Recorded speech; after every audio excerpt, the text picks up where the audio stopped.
In today's farm report, tail docking of dairy cattle may seem like a convenient way to keep cattle from getting dirty, but as the University of Minnesota Extension Service Office's Jim Sulphur explains, some dairy producer groups are looking to end the practice. The National Milk Producers Federation and the National Dairy Farm, which stands for Farmers Assuring Responsible Management, recently came out just a couple of days ago and indicated that as of January 1st, 2017, if you're on these programs, you will not be allowed to tail dock any of your cows.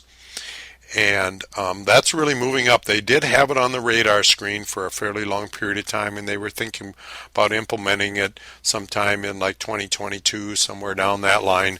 But from pressure from consumers groups, they really decided to move that up. And so in a little bit over a year, farmers will not be allowed to tail dock. So for listeners that might not be familiar with what I'm talking about, there's a percentage of producers that tail dock their cows. And the reason that they do that is because it really tends to keep cows cleaner. They tend not to get, if you're in a tie stall barn, they like to swing their tail around. Sometimes they tend to lay it in feces or urine. And so in order to alleviate that situation, they tend to dock the tails. And most farms now have really good fly control, and that's primarily one of the reasons that cows develop tails in the first place. And there's no research that would support that it's painful if it's done correctly and it causes any long-term challenges with dairy cows. But I think this is just a good example that we as an ag community really need to listen more to what consumers do, our consumers desire, and there's a percentage of consumers that really don't like the idea of tail docking cows. And so all of our ag community, whether it's dairy farming or other communities, I think we do need to listen to consumers.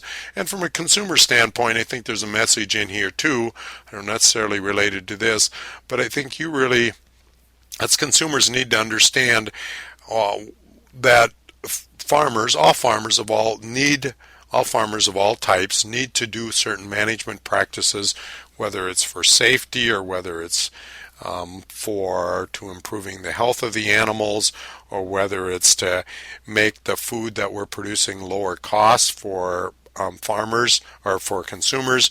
But I think you also have to take into account and think about the management practices on farms and understand that sometimes you may not understand why producers do certain practices, but in reality there's probably some good science and reasons that they do some of the practices they have. But if you're a dairy producer or agribusiness person listening, you might as well kind of get prepared that after January 1st, 2017, tail docking will not be allowed. This has been Jim Sulphur with the University of Minnesota Extension in St. Cloud. Monday, USDA Secretary Tom Vilsack announced $314 million in loans and grants for 141 projects across the nation to build and improve water and wastewater infrastructure in rural communities. Since 2009, the USDA has helped provide improved water and wastewater services to nearly 18 million rural residents by investing $12.3 billion in over 5,000 projects. More information can be found at the USDA's website. Many producers are getting visits from seed corn representatives trying to sell their particular brand of seed for the coming year. But, as Jim Sulphur with the University of Minnesota Extension Service Office points out, producers have many more varieties to pick from than they did in years past. Now's the time of year that seed corn salesmen are typically out visiting producers and trying to encourage them to buy their particular brand of seed. And there really are now, when it comes to picking out corn silage seed, there really is a lot of differences. In 10 or 15 years ago, basically, you were stuck with grain hybrids, but now virtually all the seed corn companies are out promoting some sort of special hybrid for corn silage. I think that's really been a big improvement, maybe some of the reason that we've seen increases in milk production and also increases in the amount of corn silage that we feed our cows. But it can be a little bit confusing and overwhelming for dairy producers or any kind of livestock producers that are feeding corn silage, because they'll show digestibility numbers on the stover or even the whole crop silage, and one of the challenges are that these numbers vary greatly from company to company. And so just trying to advise farmers out there, and maybe most of them know this already, but you really probably can't compare a Pioneer to a Monsanto when you're looking at digestibility. Within those companies, you can do a really good job of comparing because all the tests are done the same way. Some of them use 30-hour in vitro, some might use 48-hour in vitro digestibility, some might use 24-hour in vitro digestibility, some use NIR, some use wet lab. And I guess my point is all of those have strengths and weaknesses, and all the companies maybe have picked one for their particular purpose, but I think it's really important to not try and compare a Pioneer to a DeKalb hybrid unless you know they're using exactly the same process to compare those digestibilities. So again, you need to kind of look between within a company and what they might be using. The other hybrid, of course, that everybody talks about and a lot of dairy producers are planting now is BMR hybrids. And indeed, BMR is really the exception from a digestibility standpoint.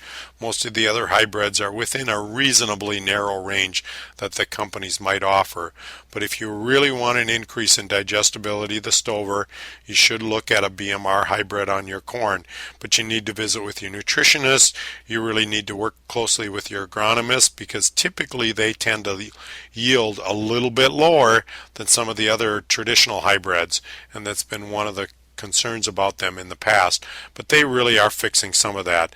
The other thing, ideally you'd like to separate that separately unless you're planting all BMR hybrid, and BMR hybrid might be kind of an expensive seed to be planting, particularly for your heifers and dry cows. They don't need really high digestible feed. So just visit with your nutritionist, determine which hybrid is best for you, and then hopefully work with your seed salesman to identify that and get it planted in the right fields.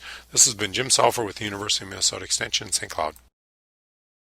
We are right in the middle of the ginseng harvest season for many areas where this root is grown, primarily along the East Coast, with the heart of the ginseng belt in Appalachia. Since it is so tightly regulated and protected, ginseng may only be harvested during the official harvest season. And this is true even if it's growing on your own property. But basically, most states have a September 1st harvest season. That's when you can begin to harvest ginseng, and that runs usually 6 to 8 weeks, depends on the weather, before the ginseng plants go dormant. And retired Cornell University Extension Specialist Bob Bafus says this is just one of many challenges, both regulatory and otherwise, that ginseng growers face. Yet he adds that for those willing to stick with this as a crop over the 8 to 10 year period before a first harvest. It's not a get-rich-quick scheme, but it is definitely something that in the right spot with the right person who's patient and perseveres, I think that potentially it's something that can be quite lucrative for the right person. I'm Rod Bain reporting for the U.S. Department of Agriculture in Washington, D.C.